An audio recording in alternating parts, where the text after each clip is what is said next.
welcome back. It is officially opening week of the 2025 high school football season here on the South Shore across the Commonwealth, and that means that it's time. We are back with the WATD Fantasy Draft. I actually can't believe I'm even second guessing at saying it. I think this is year 4 of the WATD Fantasy Draft, which is kind of insane. Yeah. Fourth season doing this.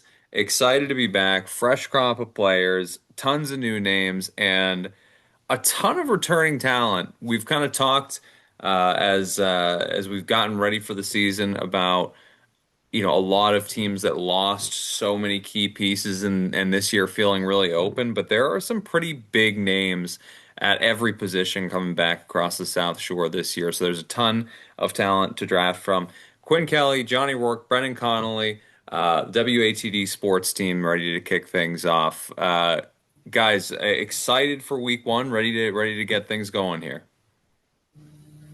I think we've had a successful run so far. I know this has become one of our favorite segments and a lot of the South Shore's favorite segments over the last couple of seasons. So I'm glad to be joining it again.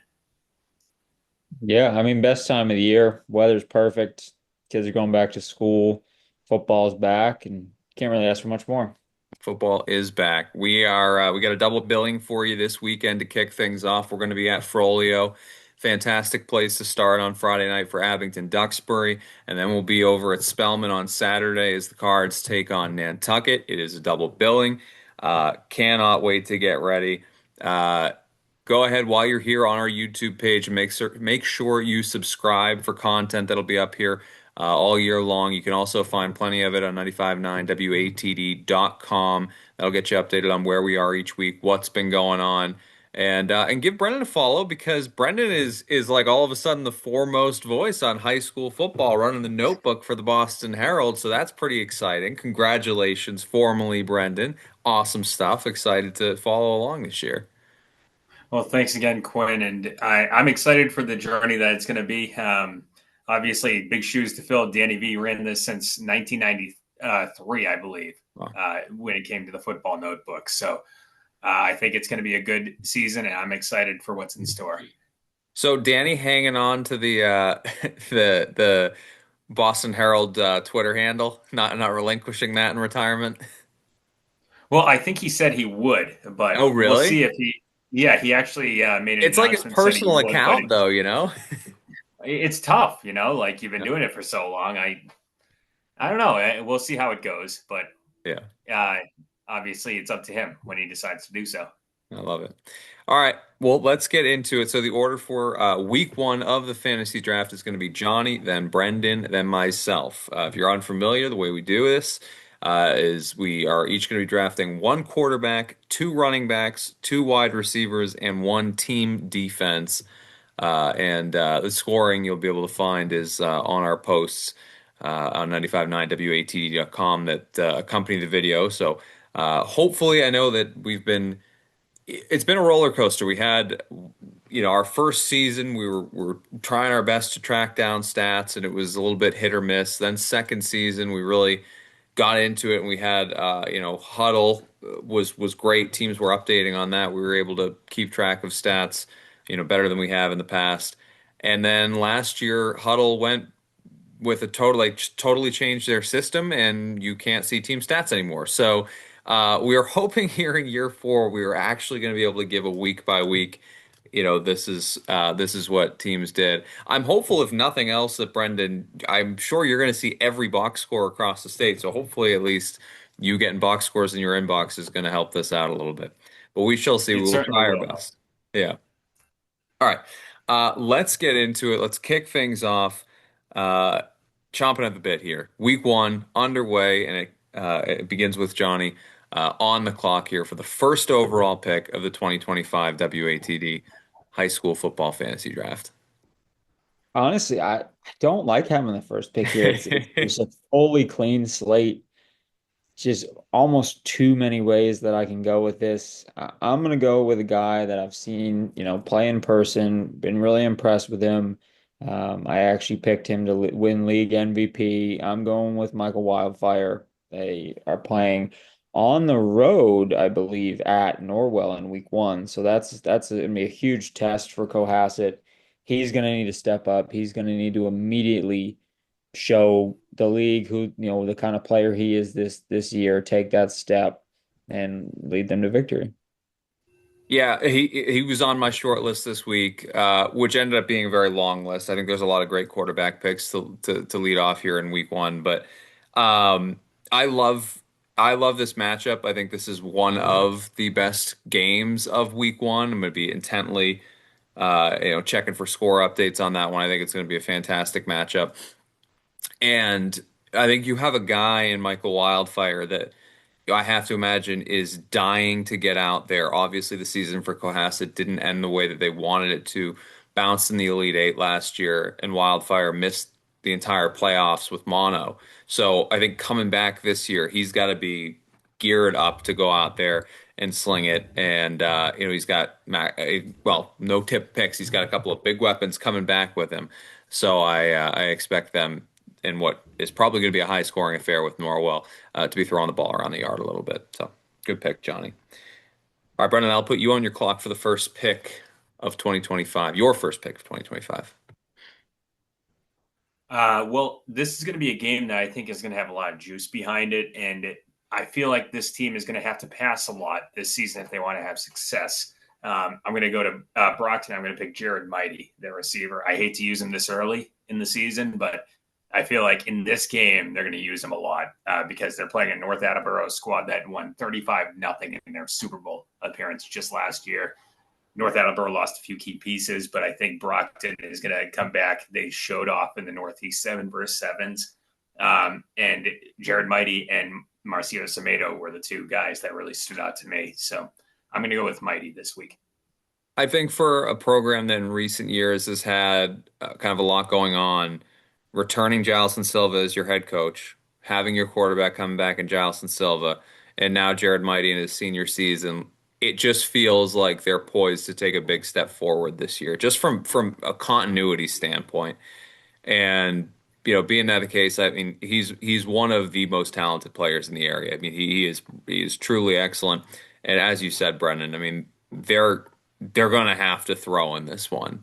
And the best part I think about Jared Mighty is that you're just as likely to see, punt return, kick return, touchdown, defensive touchdown as you are something on offense. He's just a complete player, all facets of the game he's involved in.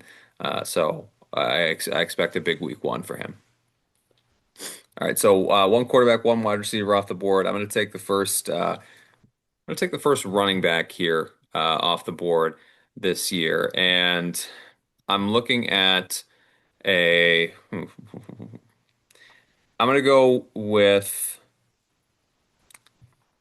I'm going to go with Jonas Allah out of Quincy. Kind of burst onto the scene as an underclassman, uh, stepping up into a big role. They've got Revere in week one. I think that's a matchup that they can, they can play well in. And there's going to be a big focus on the ground game for Quincy. Nate Goff has graduated. Some questions as to what the quarterback position is going to look like, especially early in the season, week one. They're going to be relying on one of the most dynamic rushers and playmakers to go out and get the offense moving for them. I expect them to have a lot of touches in this game. So yeah, I'm going with Jonas Alaa out of Quincy. All right, Johnny. I'm going to go to a game. It's actually an out-of-state game or another out-of-state opponent, but I'm going to go Grayson Foley from Scituate. It's a team that you expect to be good again, but if they're going to be good again and at the same level and the same caliber they were last year, he's going to have to be a guy that takes a big step.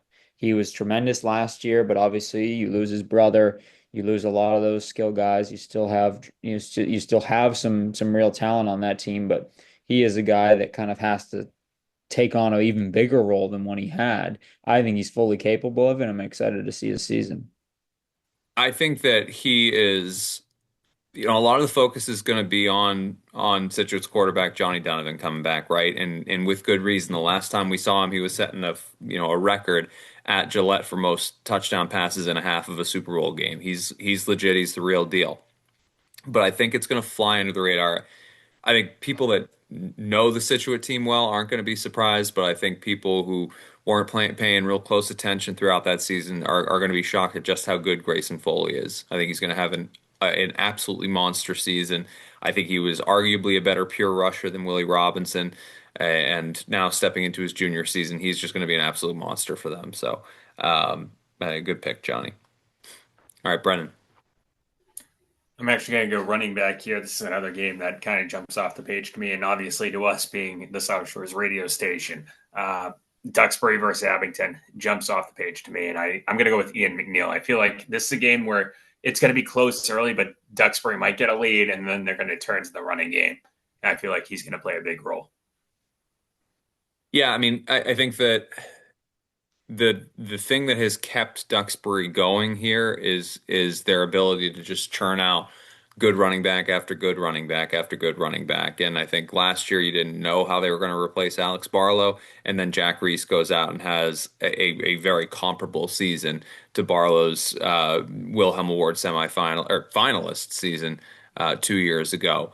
Ian McNeil's the next guy up for them. He's going to be the feature back. I think they're going to want to rely on the ground game a little bit more in week one to try to get Brady Ryan Smith comfortable in there at the quarterback position. I think Ian McNeil is. We're going to learn a lot about what this Duxbury offense is going to look like in week one, and it's rare that they don't have a pretty dominant ground game. All right, my second round pick here. Uh, I'm going to go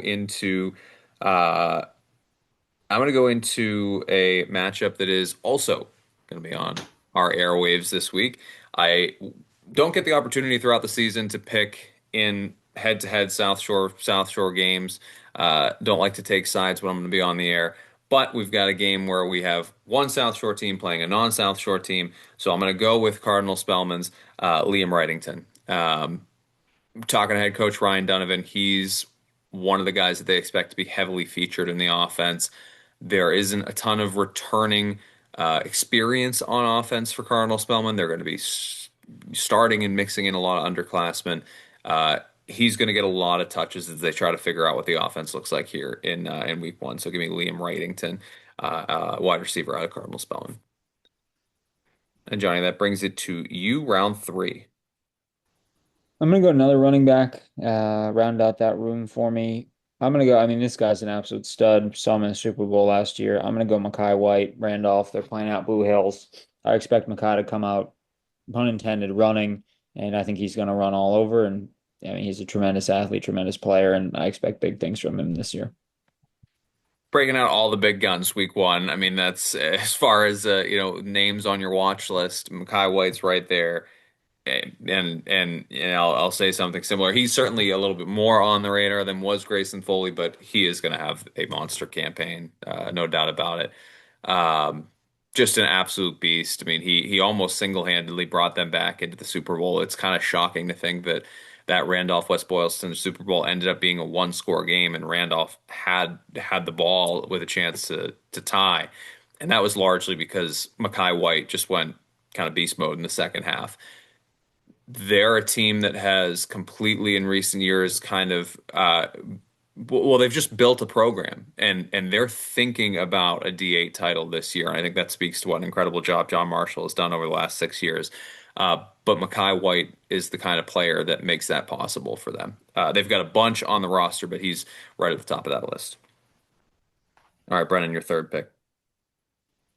I'm just going to stick with the same game that I just went to, just on the other side of the ball. I'm going to go to Jack Riley with Abington because I feel like they're going to have to pass if they want to keep up with Duxbury in this one. And Jack Riley, in my opinion, out of the Riley clan, has looked the best. Like when it comes to throwing, I feel like I don't want to be rude or anything, but I feel like he's got so much talent there, and he showed off in the Northeast 7-on-7s too. Like he showed that he has the ability to air it out and get the ball where it needs to go.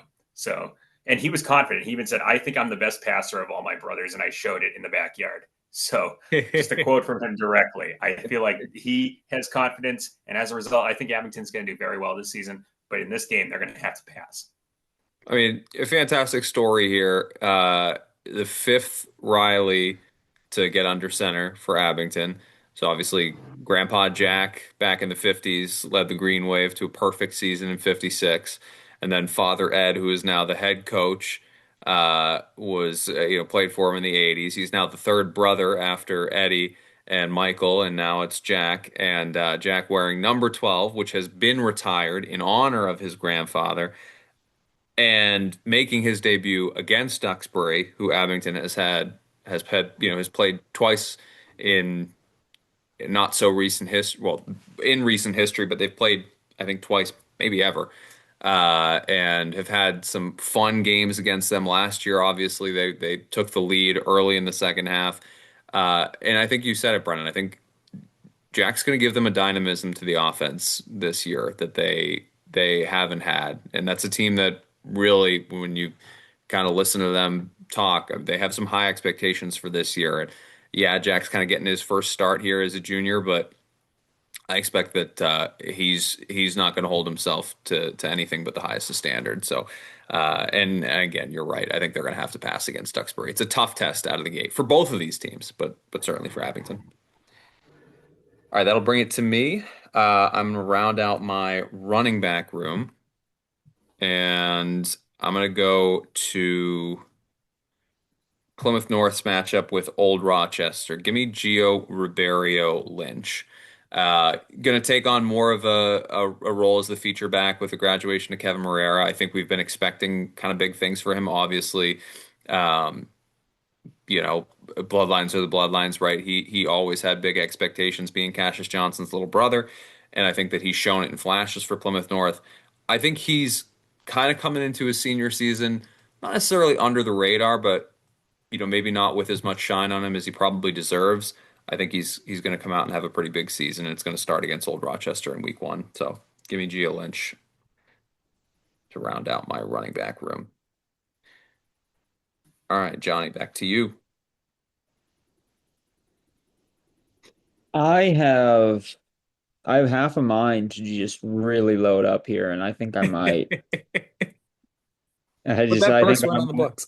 I'm playing the hits, and I think I might just have to continue that. And I'm gonna go Brendan Erico from Hanover. Um, Again, he's a guy who we saw 2 years ago when he came onto the scene, just immediately make an impact for that Hanover offense. And that's an offense that really anyone top to bottom they look to and say, hey, you're going to play a role, you're going to step up. But I feel like him especially, he came onto the scene and everyone was like, oh, who's this guy? Mhm. And I just feel like he's getting stronger and stronger and he's continuing to come into his own and just a really, really talented kid. And I expect honestly nothing but honestly just greatness from him this year. I think he's going to be really, really good. I think he's going to be really good. I mean, yeah, he is. He is going to be really good. He's another guy, kind of talked about in the same vein as a Jared Mighty, where he's just a full four phases of the game player, and he is. Listen, the book is out on Hanover going into the season, right? They have some legit talent at the skill positions. They've got a really good offensive line coming back. It's the first time in 5 years that they don't really know what that quarterback position is going to look like. So, with that being said, having a guy like Brandon Errico that can be a factor in the ground game as well. This is a guy that had, 1,000 all-purpose yards, but he didn't have a ton of receiving yards or a ton of rushing yards. But he's going to get his. They're going to get him involved in a lot of different ways. So yeah, I mean, playing the hits is exactly right, Johnny. It's just a sure bet in Brandon Errico. All right, Brennan. Again, I hate to use a weapon like this so early, but I feel like this is going to be another incredible game. Zavarian versus Bishop Fian this upcoming week. And I spoke with Al Fornaro earlier, just a week ago or so, who's been at Zavarian for 47 years, if you can believe that at this point, which is crazy.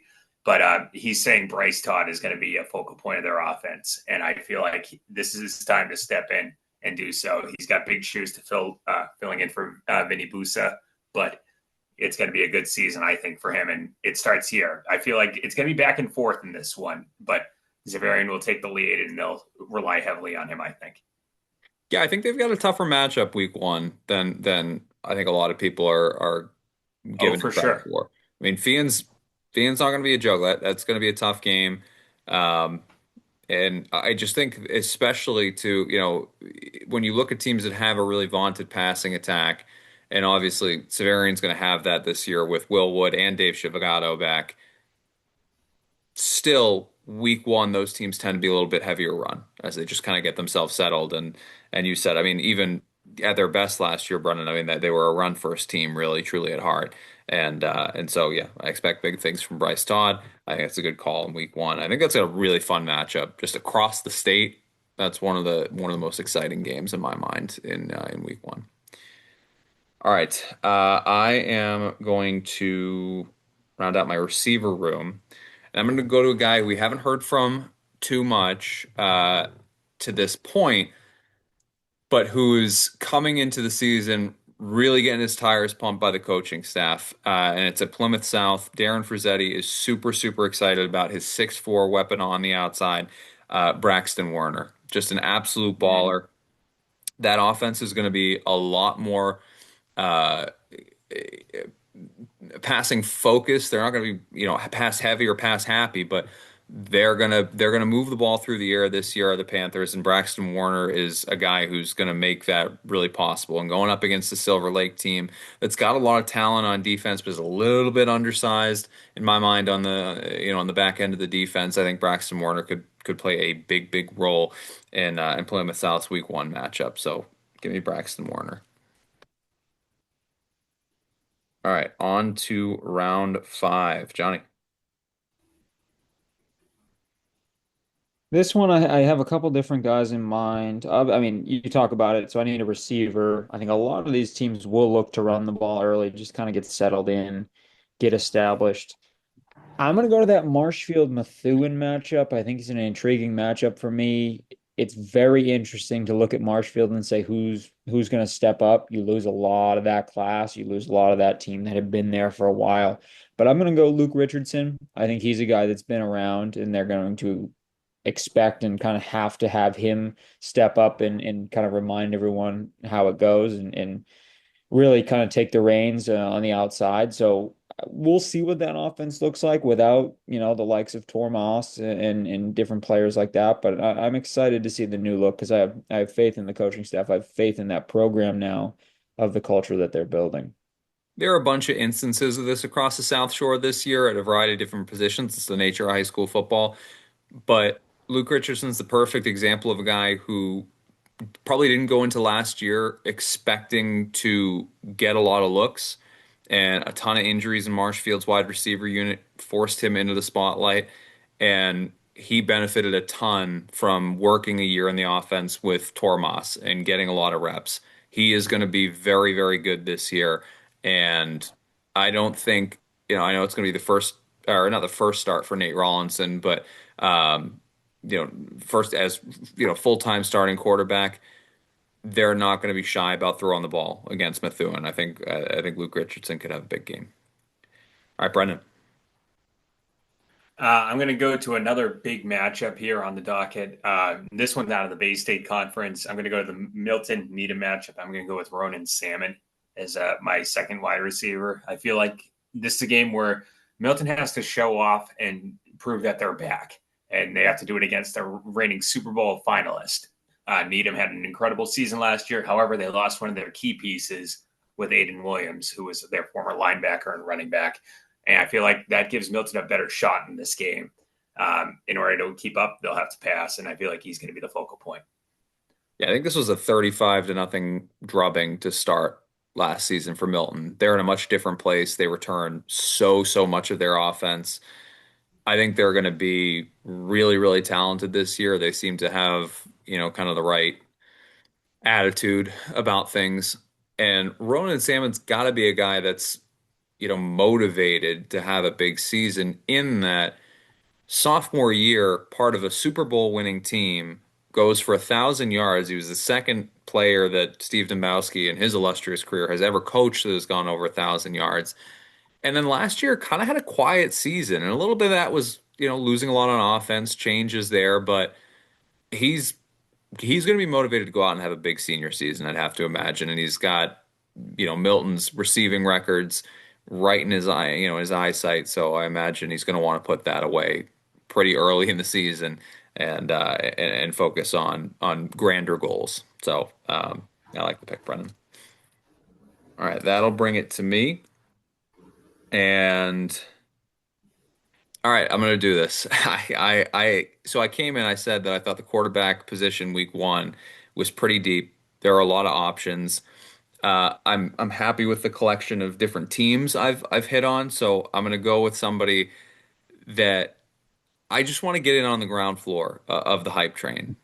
And I he's such a unicorn in my mind that I just have to know what's gonna happen. So I'm gonna go to Archbishop Williams and making his first high school start. I'm gonna go with true freshman, Under Armour All-American Hudson Garrity. The kid looks like a rocket ship that's going to the moon. So I want it noted. I'm in on the ground floor. I'm excited to see what's going to happen. They've got a week one matchup against Oliver Ames. I've had Sully Cody in my ear about this kid. I went to him. I said, Sully, you got to tell me, is it legit? And he's high on him. He's high on him. He's high on Archbishop Williams. They're going to be rocking some sweet new threads this year. Uh, I'm all in. I just want to know. I want to know what's going to happen. Freshman under center. Give me Hudson Garrity. I'm on the Garrity train. Let's go, Hudson. I want to see what's coming here. I like it. Yeah, Archie's is one of my dark horse that's one you picks for got the to year. circle. I just, if he's everything that we think I get, listen, I get he's 14 years old, hasn't played a down of high school football. If he's, what scouts and evaluators think he is, Archie's got a pretty big ceiling this year. I'm gonna have my eyes on that Archie's Oliver Ames game. I'm gonna be refreshing Twitter all throughout our game Friday night because I need to know what's going on down there. So yeah, Hudson Garrity, my quarterback this week. All right, Johnny, close your board up with a defense. Yeah, defenses are tough week one. I'm just gonna go with Hanover. I think it's a pretty good matchup against Somerset Berkeley. They've, obviously they lost some guys on the defensive side, but they're also keeping some, just the nature of the beast. I think it's a coaching staff, it's a culture that, no matter what, I think their defense is going to be locked in and hungry. And that's a team that's going to be hungry after the way that last season ended. So I think that starts on the defensive side of the ball. Yeah, no question about it. You know, defense is going to have to be their identity, I think, in the early portion of the season for Hanover. Somerset Berkeley, Hingham Duxbury is an absolute gauntlet out of the gate. Um, and with how good Hingham could be this year and how good Duxbury is year in and year out, like this week one game is really important for Hanover. So the defense is going to need to be on their, on the ball right away. All right, Brendan, your defense to close out your board. Really, a lot of tough matchups to choose from this week when it comes to the South Shore. So can't really guarantee it's going to go well, but I'm going to go with Weymouth against Braintree. That's a juicy Bay State Conference rivalry matchup. Braintree is obviously, going through a lot with everything going on. So we'll see what's going to happen there. Yeah, I think that's a good pick, Brennan. And Braintree kind of coming off of a disappointing season. You had, James Curry who came in with, if you can call it Bill Wilhelm Award buzz. And it just didn't quite go the Womp's way last season. I mean, it's as simple as that. And for Weymouth, they had a great season that didn't finish the way they would have liked to finish.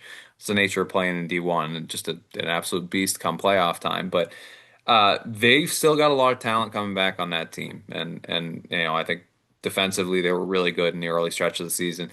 You know how difficult the Bay State Conference slate can be, so that's an important game for them week one as well. All right, I'm going to close out the board with my defense, and I'm going to pick from a matchup I actually already hit on. I'm going to go with the Quincy defense. Week one against Revere.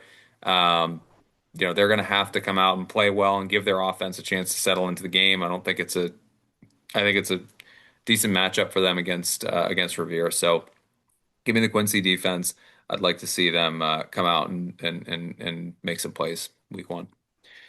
All right, that will close up the first draft board of the 2025 season. I'll fire it back for you.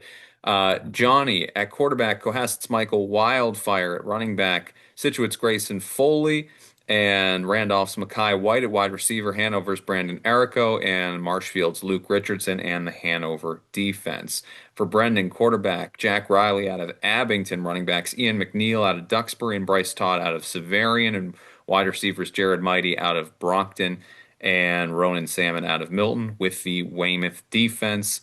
And for myself, Hudson Garrity, Archbishop Williams, quarterback, my running backs, Jonas Salah out of Quincy, and Gio Rivera Lynch out of Plymouth North. My wide receivers, Liam Wrightington out of Cardinal Spellman, and Braxton Warner out of Plymouth South with the Quincy defense.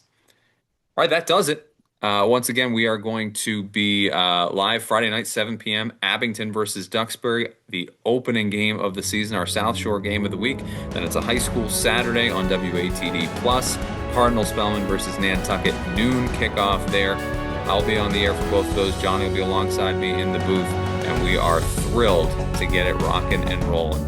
Like and subscribe to the YouTube channel here, and we will see you next time on the WATD Fantasy Draft.